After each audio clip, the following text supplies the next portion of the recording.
Argentina's economy is clearly in crisis, and the plunging peso has forced the administration to bring in the IMF. Set the scene for me. Just how bad is the situation today as it relates to the economy in Argentina?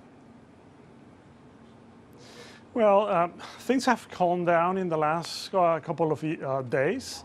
The news of the government going to the IMF to ask for a line of credit, standby agreement did not come on a good time, because basically what has happened is that for 12 years before this administration, the Kirchner, the Peronists, have blamed the IMF on the crisis of 2001.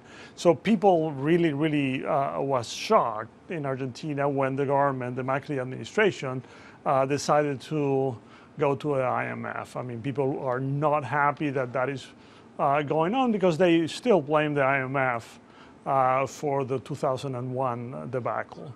So it is difficult, but it is not impossible to continue to move forward. I mean, things are not as bad as what some of the news coming out of there say it is.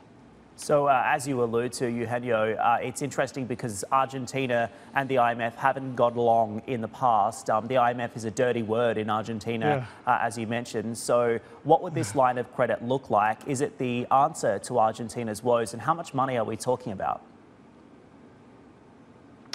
Well, they were talking about $30 billion as a standby agreement that the country will be available to tap into if, or in the case things get really bad.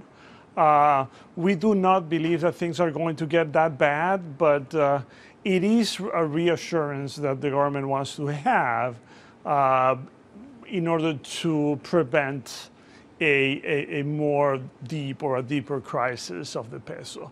I mean, I understand, or I think that the peso is still overvalued at 25 pesos per dollar, but they know the link, the straight or the high correlation between devaluation and inflation, and they are trying to keep the devaluation contained in order to continue to try to disinflate. And that is a very tough environment for the central bank on a country that has had so many bouts of hyperinflation and very high inflation. Still watching? Perfect. Click here to watch another great video from CNBC International. Oh, and don't forget to subscribe. Thanks for watching.